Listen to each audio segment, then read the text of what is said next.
कहानी की शुरुआत होती है क्वान नाम के लड़के से, जो कुछ समय पहले तक ताइक्वांडो का नेशनल चैंपियन हुआ करता था। लेकिन आजकल वो अपना सारा दिन एक इंटरनेट कैफे में बैठकर वीडियो गेम्स खेलने में बर्बाद कर देता था। उसके पास कोई नौकरी नहीं थी, पर उसकी गेमिंग स्किल्स कमाल की थी। ऐसे ही एक ऑनलाइन गेम में उसके कैरेक्टर का नाम कैप्टन था और कुछ दूसरे दोस्तों के साथ उसकी एक टीम थी। उनके ग्रुप का नाम था रेजरेक्शन, जिसमें कैप्टन बिना अपनी जिंदगी की परवाह किए अपने साथियों की मदद करता था। एक दिन इंटरनेट कैफे में गेम खेलने के बाद क्वान की नजर पास ही में रखे एक स्मार्टफोन पर पड़ी, जिस पर किसी का फोन आ रहा था। उसने फोन उठाया तो सामने से एक लड़की की आवाज आई। उसने कहा कि वो अपना फोन उस कैफे में भूल गई थी और वो चाहती थी कि क्वान उसके घर पर उसका फोन लौटाने आए। पहले तो क्वान अपनी गेम छोड़कर आने को बिल्कुल तैयार नहीं था, पर जब उस लड़की ने कहा कि वो इस काम के बदले में उसे $300 देगी तो क्वान झट से राजी हो गया और उसके घर की ओर निकल पड़ा। जब क्वान उसके घर पहुंचा तो उसने देखा कि दरवाजा तो पहले से खुला हुआ था और वो लड़की बाथरूम में नहा रही थी। क्वान ने बाहर से उससे बात की तो उस लड़की ने उसे फोन टेबल पर छोड़कर वहां रखे पैसे लेने को कहा। क्वान ने ऐसा ही किया, मगर जाने से पहले उसने उस लड़की को सलाह दी कि घर का दरवाजा यूं खुला मत छोड़ा करो, कोई भी घुस सकता है, सेफ हरकत नहीं है ये। खैर अगले दिन जब क्वान अपने कमरे में सो रहा था तो अचानक कुछ पुलिस वाले उसके घर में घुस आए और उसे गिरफ्तार करके ले गए। असल में क्वान पर उसी लड़की के कत्ल का इल्जाम लगा था। क्वान को तो कुछ समझ ही नहीं आया, क्योंकि उसके हाथ में खून था और कत्ल का हथियार भी उसके कमरे से मिला था। और तो और उसकी उंगलियों के निशान और डीएनए उस लड़की के घर में पाए गए थे। बिल्डिंग के सिक्योरिटी कैमरा में उसकी फुटेज थी और साथ ही लड़की के घर में उसका सीमेन तक पाया गया था। असल में क्वान पर लड़की के साथ 2 बार बलात्कार करके उसकी गर्दन और पेट में चाकू घोंपकर हत्या करने का इल्जाम लगा था। कुछ ही घंटों में वो पूरे देश में वायरल हो गया, जिससे सारी जनता ऐसा घिनौना अपराध करने के लिए उससे नफरत करने लगी। जब क्वान की मां को इसकी खबर मिली तो वो तुरंत पुलिस स्टेशन पहुंची और उसे अपने बेटे से मिलने की इजाजत नहीं दी गई। बाद में देखते हैं कि वो पर्चे बांटकर लोगों को बता रही थी कि उसका बेटा बेगुनाह है और उसे झूठे केस में फंसाया जा रहा है। मगर आम लोगों को यकीन हो चुका था कि क्वान ही हत्यारा है, इसलिए उन्होंने क्वान की मां को नजरअंदाज कर दिया और कईयों ने तो उसे बुरा भला भी कहा। आखिरकार उसकी मां मिस्टर मिन नाम के एक वकील से मदद मांगने पहुंची, पर उसे भी लगता था कि क्वान ही हत्यारा है, क्योंकि सारे सबूत क्वान के खिलाफ ही थे। इसके कुछ दिन बाद कोर्ट में केस की सुनवाई हुई और क्वान के खिलाफ सारे सबूत पेश किए गए। इसके अलावा देश भर के मीडिया का दबाव होने की वजह से कोर्ट ने जल्द ही फैसला सुना दिया कि क्वान ही अपराधी है और फिर उसे उम्र कैद की सजा सुना दी गई। उसे एक हाई सिक्योरिटी जेल में भेजा गया, जहां उसे पैरोल पर भी बाहर आने की इजाजत नहीं थी, क्योंकि जज का कहना था कि पूरा दिन गेमिंग करने और बेरोजगारी की वजह से क्वान का मानसिक संतुलन बिगड़ गया था और इसी वजह से उसने इस घिनौने अपराध को अंजाम दिया। इसके बाद उसे रात के अंधेरे में उस हाई सिक्योरिटी जेल में ले जाया गया। उस जेल में क्वान खूंखार अपराधियों के बीच एक मासूम बच्ची की तरह फंस चुका था। एक दिन पॉल नाम के एक गैंग लीडर की नजर क्वान पर पड़ गई, तो उसके आदमी क्वान को पकड़कर उसके पास ले गए। उधर जेल के गार्ड्स ये सब देख रहे थे और वो जानते थे कि अब क्वान पिटने वाला है, पर पॉल ने उन्हें इशारा करके दूर हटा दिया। जैसे ही पॉल ने क्वान को पीटना शुरू किया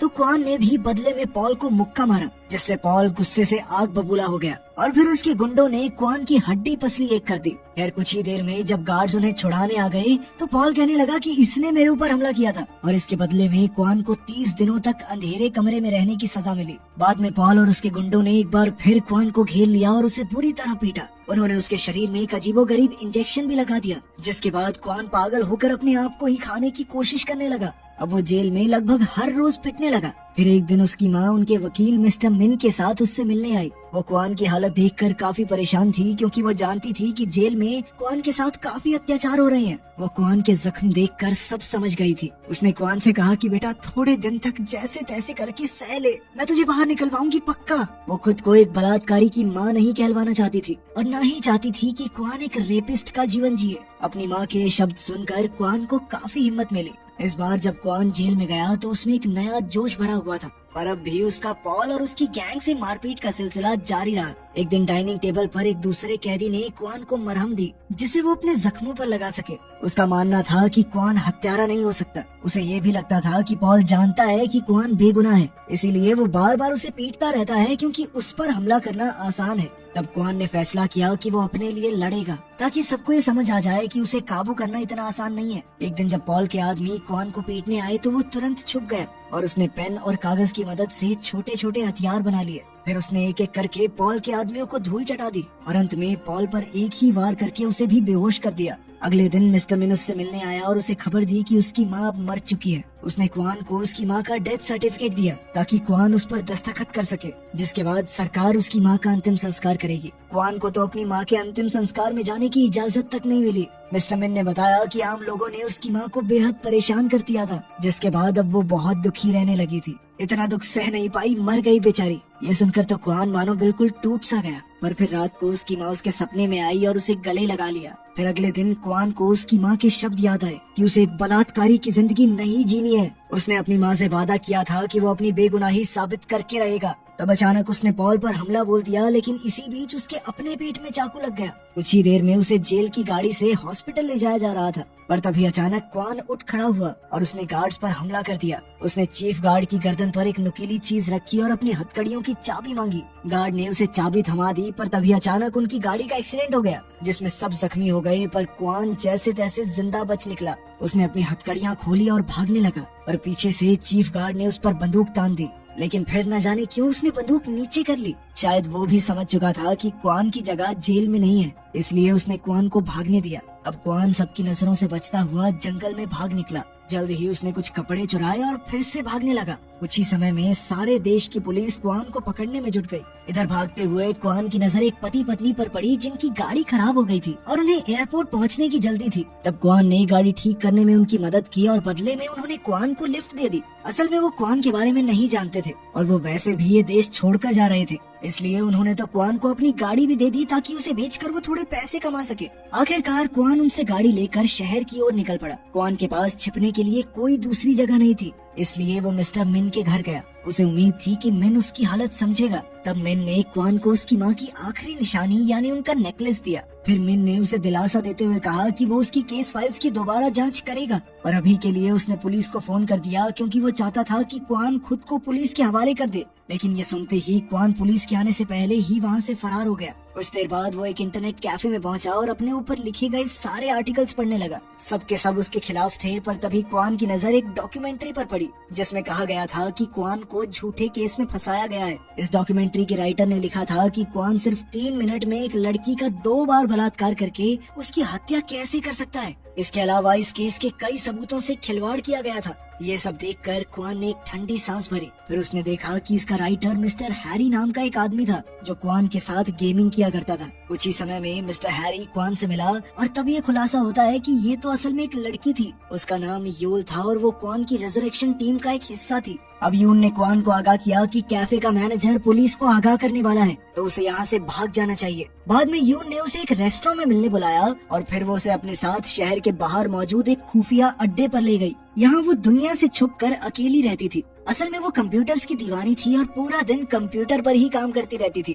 फिर उसने क्वान के लिए बहुत ही स्वाद खाना बनाया, जिसे खाकर क्वान की आत्मा खुश हो गई क्योंकि वो जेल का बासी खाना खाकर पक चुका था। कुछ ही समय में उसकी गेम वाली टीम के बाकी साथी भी वहाँ पहुँचे क्योंकि अब वो क्वान की मदद करना चाहते थे जैसे क्वान गेम में उनकी करता था। यूल ने इस केस पर रिसर्च करके सबूतों की सारी गलतियां ढूंढ निकाली थी और अब वो पूरी टीम के साथ मिलकर क्वान को बेगुनाह साबित करना चाहती थी। फिर उनकी टीम ने मिलकर हाल ही में हुए सभी हाई प्रोफाइल केसेस की जांच की। इस दौरान उन्हें सभी क्राइम सीन्स के कैमरा फुटेज में एक खास ट्रक दिखाई दिया। फिर यूल ने उस ट्रक की जानकारी निकाली तो पता चला कि वो एक स्क्रैप यार्ड के नाम पर खरीदा गया था। अब क्वान छिपकर स्क्रैप यार्ड में पहुंचा तो उसने 2 आदमियों को देखा जो एक बड़ा सा बक्सा एक गाड़ी में रखकर ले जा रहे थे। तब क्वान ने उनका पीछा किया और एक बिल्डिंग में पहुंचा। ये नोजुन यंग नाम के एक मशहूर टीवी एक्टर का घर था। उसी पल क्वान ने देखा कि उस बक्से में नोजुन यंग की लाश थी जिसे वो आदमी स्क्रैप यार्ड से उठाकर लाए थे। फिर क्वान ने एक कोने में छुपकर देखा कि कुछ स्पेशल एजेंट्स वहां आकर कत्ल के सबूत तैयार करने लगे। वो उंगलियों के निशान और बाल जैसे सबूत रख रहे थे। तभी ये खुलासा होता है कि क्वान का वकील मिन इस मिशन के पीछे का मास्टरमाइंड था। असल में नोजुन की असली कातिल शू नाम की एक अमीर बिजनेसमैन की बेटी थी। अपनी बेटी को जेल जाने से बचाने के लिए उसने मिन को नकली सबूत तैयार करके किसी और पर इल्जाम डालने का काम सौंपा। इसके बाद हम देखते हैं कि मिस्टर मिन की बिल्डिंग में उसका एक खुफिया कमरा था जो सिर्फ उसके चेहरे से ही खुलता था। वहाँ उसने एक जबरदस्त इंटेलिजेंस वाले सुपर कंप्यूटर की मदद से एक ऐसी लड़की ढूंढ निकाली जिस पर शू की बेटी के लिए अपराध का इल्जाम थोपा जा सके। इस लड़की का नाम सो था जिसका नोजुन से कोई लेना देना नहीं था और वो अपनी जिंदगी आराम से जी रही थी। उसे कोई अंदाजा नहीं था कि आगे चलकर उसके साथ क्या होने वाला है। वहीं दूसरी ओर क्वान ने नोजुन के घर से एक तस्वीर चुरा ली जिस पर मिन के एजेंट्स ने किसी और की उंगलियों के निशान छोड़े थे। फिर उसने वापस जाकर यूल को ये तस्वीर दी ताकि वो उन उंगलियों के निशानों को स्कैन करके पता लगा सके कि मिन इस बार किस बेगुनाह को फंसाने वाला है। कुछ ही समय में यूल ने पता लगा लिया कि ये सो नाम की एक लड़की के फिंगरप्रिंट्स हैं। असल में मिन ने अपनी टीम को सो के घर भेजा था ताकि वो उसे बेहोश करके उसके बाल, खून और थूक के सैंपल्स ले सकें ताकि उसके नकली सबूत नोजुन के कत्ल के केस में इस्तेमाल किए जा सके। इसके बाद उन्होंने सो को फोन करके नोजुन के घर बुलाया। इधर क्वान ने भी सो का फोन टैप कर लिया था और वो सारी बातें सुन रहा था। ये वही आवाज थी जिसने उस दिन क्वान को क्राइम सीन पर बुलाया था। दरअसल सच तो ये था कि क्वान के केस में भी उस लड़की को एक अमीरजादे ने मारा था, पर उसे बचाने के चक्कर में क्वान के नकली सबूत बनाकर उसे बलि का बकरा बनाया गया।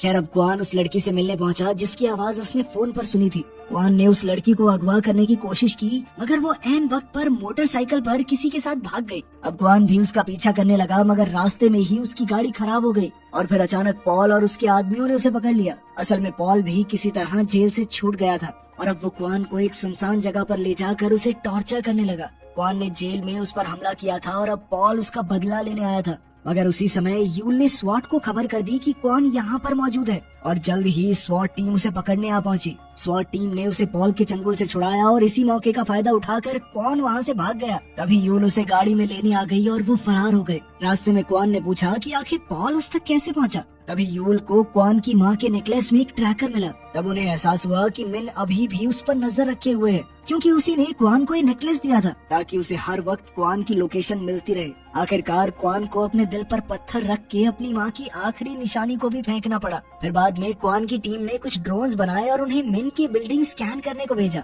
उन्हें यकीन था कि वहाँ जरूर कोई हाई टेक सुपर कंप्यूटर होगा जिसमें पूरे देश के लोगों का डेटा भरा हुआ है। खुशकिस्मती से उनका शक सही निकला जब ड्रोन्स के स्कैन में उन्हें बड़े बड़े कंप्यूटर्स दिखाई दिए। उधर क्वान ने नोजुन के घर से सारे नकली सबूत हटा दिए। बाद में जब मिन को इसका पता चला तो उसने अपने एजेंट्स को पूरा घर साफ करके किसी और जगह पर क्राइम सीन बनाने को कहा। लेकिन जल्द ही क्वान ने उनकी नकली सबूतों वाली वैन को ही बम से उड़ा दिया। इसके बाद हम शू की बेटी को देखते हैं जो एक हॉस्पिटल में पेशेंट होने का नाटक करके छुपी हुई थी। वो जल्द ही यहाँ से बाहर निकलना चाहती थी और इसके लिए मिन को जल्द से जल्द एक नया क्राइम सीन तैयार करना होगा। अब बिजनेसमैन शू ने मिन को धमकी देकर जल्द से जल्द मिशन पूरा करने को कहा। तब मिन ने एक नई जगह पर क्राइम सीन बनाना शुरू किया। इसी दौरान क्वान मिन का नाम लेकर शू की बेटी को उसी क्राइम सीन पर ले गया और इस तरह उसे ही अपराध के लिए गिरफ्तार कर लिया गया। जल्द ही ये खबर पूरे देश में आग की तरह फैल गई। अब मिन का मिशन पूरी तरह नाकामयाब हो चुका था। तब क्वान ने उसे फोन करके कहा कि अब पूरी दुनिया के सामने तेरा पर्दाफाश होगा। मगर तब हमने देखा कि मिन किसी तरह का साइको था जो ये बात सुनकर खुश हो गया कि किसी में तो दम है उससे टक्कर लेने का। मिन ने कहा कि वो बार बार नकली क्राइम सीन तैयार करते करते थक चुका है। दरअसल वो आसानी से ये काम करके बोर हो चुका था, लेकिन अब क्वान उसके काम में मुश्किलें पैदा कर रहा था तो अब ये उसके लिए दोबारा से एक्साइटिंग हो गया था। मिन ये बकवास कर ही रहा था कि तभी क्वान ने फोन काट दिया जिससे मिन को बहुत गुस्सा आया। तभी उसकी नजर अपने ऑफिस में पड़ी तो उसके पैरों तले जमीन खिसक गई क्योंकि उसके सेक्रेटरी का कत्ल हो चुका था। उसे एहसास हुआ कि ये फोन उसे भटकाने के लिए किया गया था और क्वान उसके घर में घुस चुका है। अब मिन तुरंत अपने खुफिया कमरे की तरफ दौड़ा पर तभी क्वान ने उसे पीछे से पकड़ लिया और बेरहमी से पीटने लगा। अब वो दोनों लड़ते हुए उसके हाई टेक सुपर कंप्यूटर के पास पहुंच चुके थे। जब क्वान ने मिन का सुपर कंप्यूटर तैयार किया, इसमें क्वान को फंसाने की वीडियो भी मिली। साथ ही क्वान को अपनी माँ की वीडियोस भी मिली जिसमें वो अकेली क्वान की रिहाई के लिए आवाज उठा रही थी। तभी अचानक मिन ने उसे बताया कि तेरी माँ ऐसे ही नहीं मरी, मैंने मारा है उसे, क्योंकि वो बार बार धरने देकर मुश्किलें पैदा कर रही थी। लोग इमोशनल होकर उसकी सपोर्ट में आने लगे थे। ये सुनकर तो क्वान गुस्से से पागल ही हो गया और उसने मिन को बहुत मारा। इसके बाद वो मिन के सुपर कंप्यूटर से सारे सबूत यूल की थंब ड्राइव में ट्रांसफर करने लगा। तभी अचानक पॉल ने क्वान को फोन करके कहा कि उसने क्वान की टीम को अगवा कर लिया है और अगर वो नहीं आया तो वो उन्हें मौत के घाट उतार देगा। तब मिन ने कहा कि नेकलेस में ट्रैकर की मदद से हमें यूल के अड्डे का पता लग गया था और अब पॉल ने वहां जाकर उसके सभी साथियों को बंदी बना रखा है और अगर क्वान 30 सेकंड के अंदर उन्हें बचाने नहीं पहुंचा तो पॉल उन सबको मार देगा। अब क्वान के पास डेटा ट्रांसफर का इंतजार करने का समय नहीं था, इसलिए वो तुरंत अपने साथियों की जान बचाने निकल पड़ा। इस दौरान मिन ने क्वान को फोन करके कहा कि वो अपने अगले मिशन में यूल को ही बलि का बकरा बनाने वाला है, इसलिए उसने अपने स्पेशल एजेंट्स को भेजकर यूल का डीएनए और बाकी सबूत हासिल कर लिए। वहीं दूसरी ओर यूल के अड्डे पर पॉल ने एक आदमी पर गोली चलाई पर उसका निशाना चूक गया तभी अचानक बिजली चली गई और उसी पल क्वान वहाँ पहुँच गया। फिर उसने अपनी जबरदस्त फाइटिंग स्किल्स से पॉल के आदमियों की हड्डी पसली एक कर दी। इसके बाद क्वान की टीम एक टीवी स्टेशन की ओर निकल पड़ी। रास्ते में उन्होंने पॉल के गुंडों, मिन के स्पेशल एजेंट्स और पुलिस तक से पीछा छुड़वाया। तभी उन्होंने देखा कि मिन ने टीवी चैनल्स को हैक करके क्वान की टीम को खूंखार अपराधियों का नाम दे दिया था। खैर, अब जैसे ही क्वान और उसकी टीम टीवी स्टेशन पहुंची तो बाकी की टीम अपने पीछे पड़े गुंडों और पुलिस का ध्यान भटकाने में लग गए, जबकि यूल ने कमांड सेंटर में अपना कंप्यूटर सिस्टम चालू किया। अब वो देश भर के टीवी चैनल्स पर मिन की असलियत का पर्दाफाश करने वाली थी, मगर जल्द ही पुलिस ने यूल को छोड़कर बाकी सभी साथियों को गिरफ्तार कर लिया। पुलिस ने क्वान की गाड़ी को भी चारों ओर से घेर लिया था, इसलिए क्वान अपने हाथ खड़े करके चुपचाप गाड़ी से बाहर आ गया। देश भर के लोग ये सब टीवी पर देख रहे थे, जिससे मिन काफी खुश था, मगर जल्द ही उसकी खुशी गम में बदल गई जब उसका कमांड सेंटर बंद पड़ गया और उसे एहसास हुआ कि यूल की थंब ड्राइव अब भी उसके कंप्यूटर में थी। मिन के कंप्यूटर का सारा डेटा ट्रांसफर होकर यूल तक पहुंच चुका था। अब यूल ने मिन के कंप्यूटर से मिले सबूतों को जोड़कर टीवी स्टेशंस को हैक कर लिया और लोगों के सामने मिन की काली करतूतों और उसके क्लाइंट्स की असलियत पेश की। उसने दिखाया कि कैसे वो नकली सबूत इकट्ठा करके क्राइम सीन्स बनाकर बेगुनाहों को फंसाते थे। फिर उसने टीवी पर क्वान का केस दिखाया, जिससे सबको एहसास हुआ कि वो क्वान और बाकी सभी लोगों के बारे में कितने गलत थे। अब मिन का भांडा फोड़ होने के बाद उसने अपनी गाड़ी में भागने की कोशिश की, लेकिन क्वान की टीम ने उसका स्टीयरिंग व्हील ही निकाल दिया था। जल्द ही मिन को गिरफ्तार कर लिया गया, पर सभी लोग जानते थे कि इसके पीछे जरूर किसी बड़े माफिया का हाथ है, जो अब भी आम लोगों से छिपा हुआ है। खैर, क्वान और उसकी टीम को बाइज्जत बरी कर दिया गया। वहीं मिन जेल में पॉल से मिला और पॉल उस पर बहुत गुस्सा था, जिससे एक बात तो साफ है कि उसका जेल का समय आसान तो नहीं होने वाला। वीडियो पसंद आई तो लाइक कर देना, चैनल को सब्सक्राइब कर लेना। मिलते हैं अगली वीडियो में।